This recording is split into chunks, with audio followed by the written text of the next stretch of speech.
सकते हैं एक्सरसाइज 1.1 का क्वेश्चन नंबर 4 देखते हैं क्या है। Show that the relation R in R defined as R equal to क्या दे रखा है a comma b such that a की वैल्यू जो है वो always less than equal to क्या है b is reflexive transitive but not symmetric. ये हमने यहाँ पे प्रूव करना है। तो यहाँ पे आपको सबसे पहले रिफ्लेक्सिव ट्रांजिटिव और सिमेट्रिक का मीनिंग पता होना चाहिए। उसके लिए आपको एक इंट्रोडक्शन वीडियो देखनी पड़ेगी, देन आप ये क्वेश्चन करोगे तो आपको सब कुछ समझ में आएगा। ठीक है, तो अब यहां पे देखते हैं हम कैसे इसका हम सॉल्यूशन करेंगे। सबसे पहले देखो हमें रिलेशन जो गिवन है वो क्या दे रखा है a comma b such that a की वैल्यू जो है ऑलवेज लेस देन होनी चाहिए या फिर इक्वल टू हो सकती है किसके बी के, ये कंडीशन दे रखी है। अब यहां पे इसको हम लिखते हैं, रिलेशन को कैसे लिख सकते हैं। अगर मान लो बच्चों ए की वैल्यू 1 हो तो बी की वैल्यू भी क्या हो सकती है हमारी 1 भी हो सकती है, क्योंकि ए इक्वल टू बी भी हो सकता है।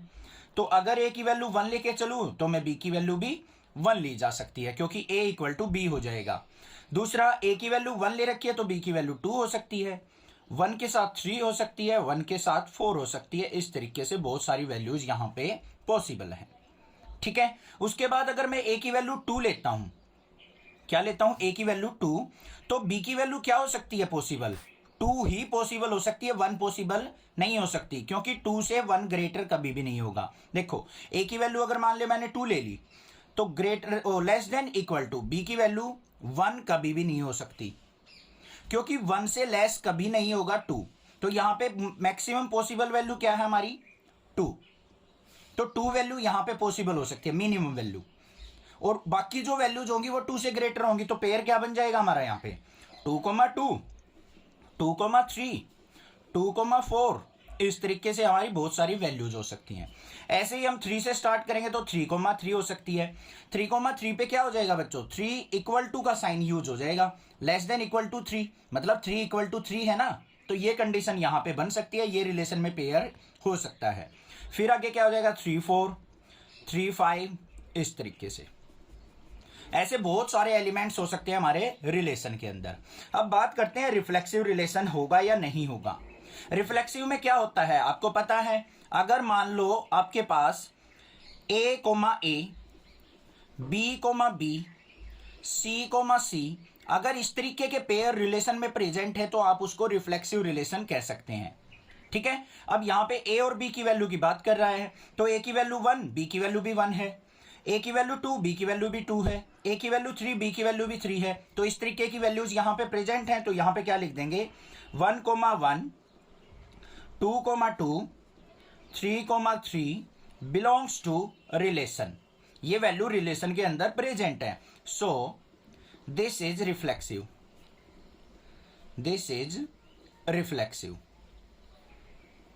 अब ध्यान से सुनो एक बात बच्चों, सबसे पहले क्या होता है आपको यहाँ पे एक फॉर्म दी मिलेगी आपको रिलेशन की, उससे आपको एलिमेंट्स के पेयर बनाने हैं, देन अपना क्वेश्चन करना है।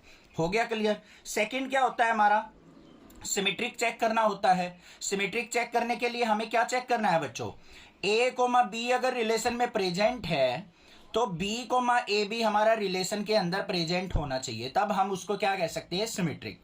अब यहां से कोई भी वैल्यू पिक कर लो, जैसे 1,2 पिक कर लिया हमने, 1,2 बिलोंग्स टू रिलेशन, तो क्या 2,1 यहां पे प्रेजेंट है, 2,1 बिलोंग्स टू आर है या नहीं है, नहीं है, क्योंकि 1 की वैल्यू कभी भी 2 से ग्रेटर नहीं हो सकती।